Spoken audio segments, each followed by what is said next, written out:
So she usually pulls you along. Mm-hmm. And well, she's on obviously not a very good leash, but she usually bites and attacks this like a lot of them.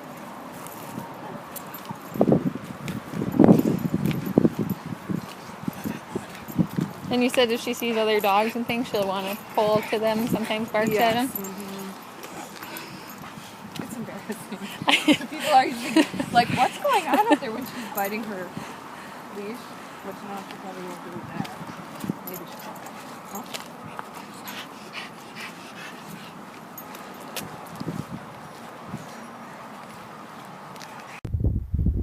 Hi, this is Chris at Canny Canines. I have Goldie, who we just got this afternoon. I'm going to show you how she currently walks on the leash, and then we're going to work on walking nicely next to me.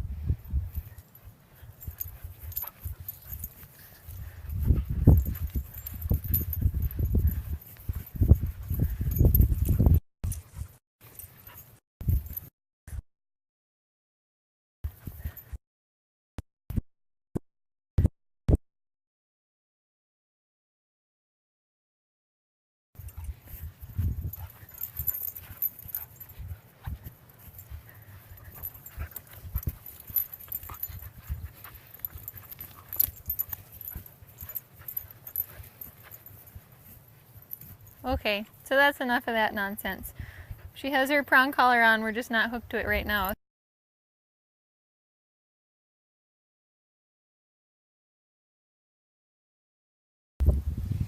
So I'm going to get the prong collar high up on her neck, so it's just behind her ears. And then we're going to start walking.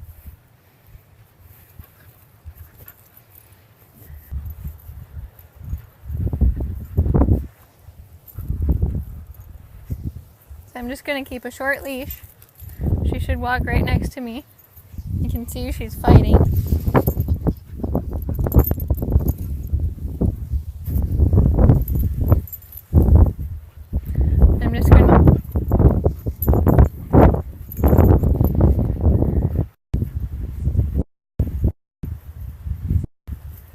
I'm just going to give small little pops on it in the opposite direction that she's going.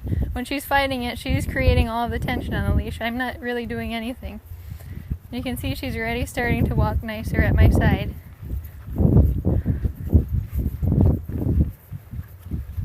When she starts to get ahead a little bit, I just give a very little pop backwards. I don't want to just keep applying pressure or she's not making the decision to stay back. I just give a little pop and then she decides if she stays where she should or goes forward again.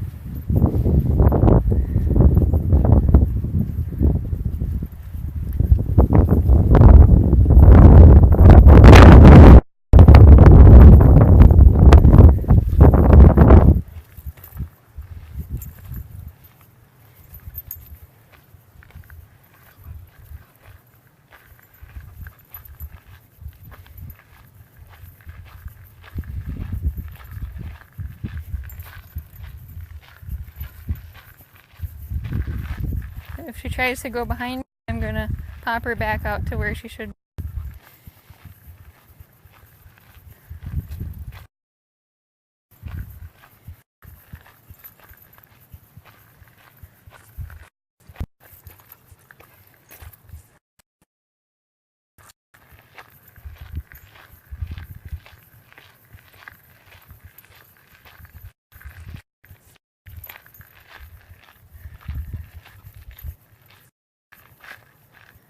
And you can practice going back and forth, doing 180-degree turns just to get her more in tune.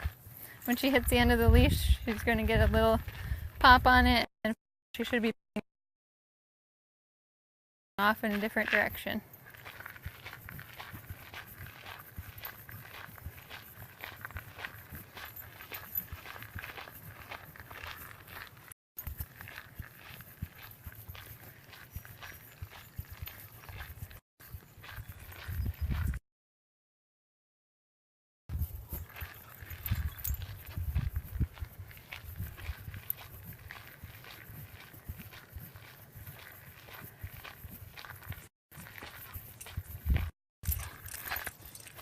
No.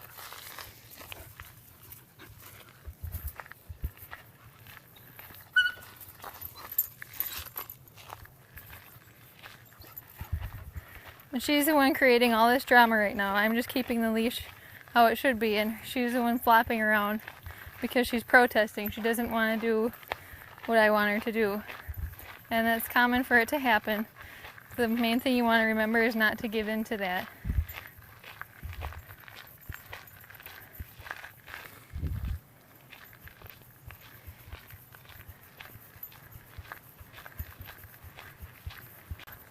So you might go in streaks, they might put up a fight, and then they'll figure out you're not gonna let them get away with it, and then they'll give in to you.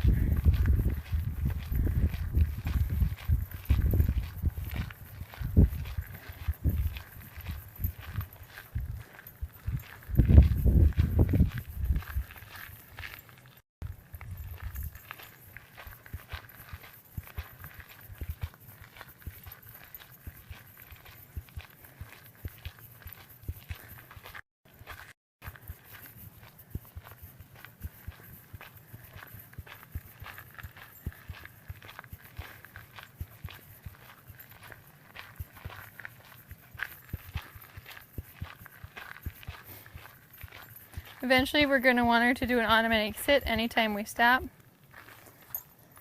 And you can just apply gentle leash pressure straight upwards until her butt hits the ground. And then once she should stay sitting until you say heel or give her a release. I haven't taught her the actual heel command yet. I want her to get good at actually walking before I put a word with it.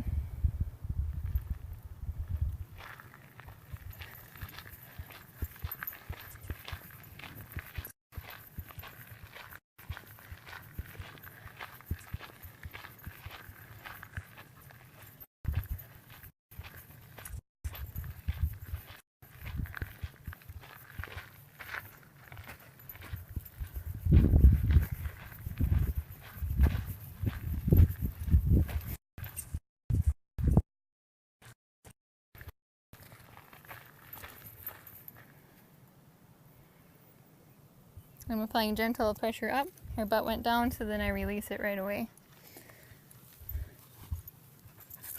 No. And she popped up, so I'm going to do the pressure again until her butt goes back to the ground. We want her to learn that she needs to stay sitting until I tell her she doesn't have to anymore. That way, if you're out for a jog, you can tie your shoe and you don't have to worry about your dog pulling you down. I'm going to start putting the word with it when I start walking. Heel. If she would have just sat there, I would have kept a little bit of pressure on the collar until she started moving with me and then released it.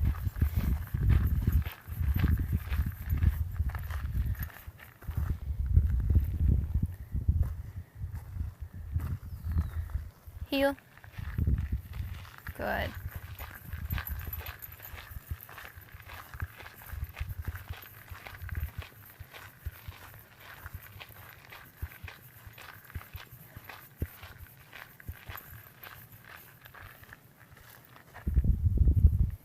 Heel.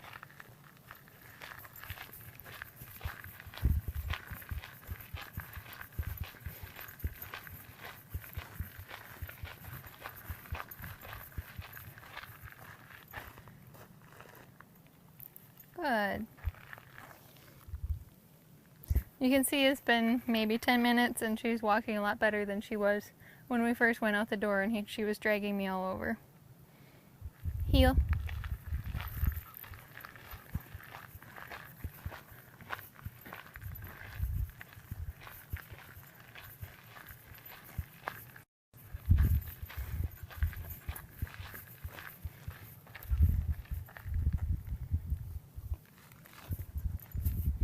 And you can see she's looking up at me for guidance.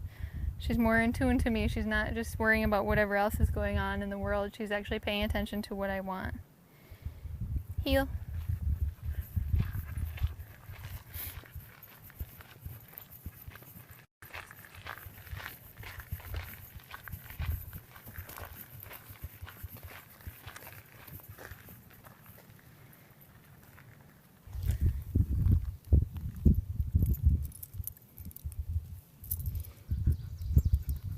And now I'll switch roles with my cameraman.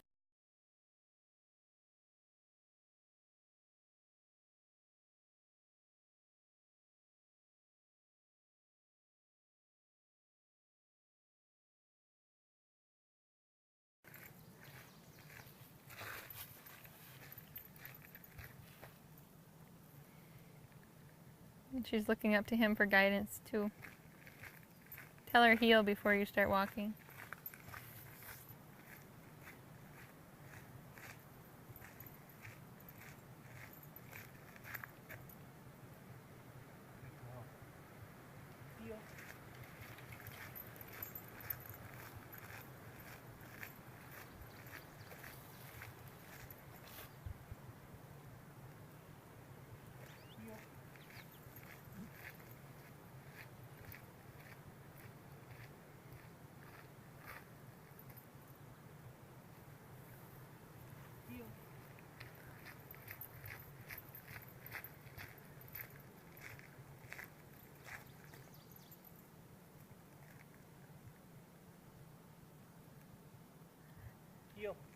Go slow with her.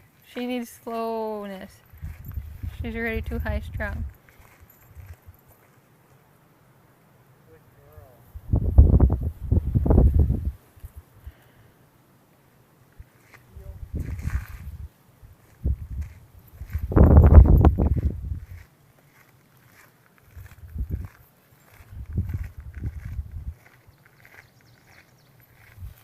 Stop.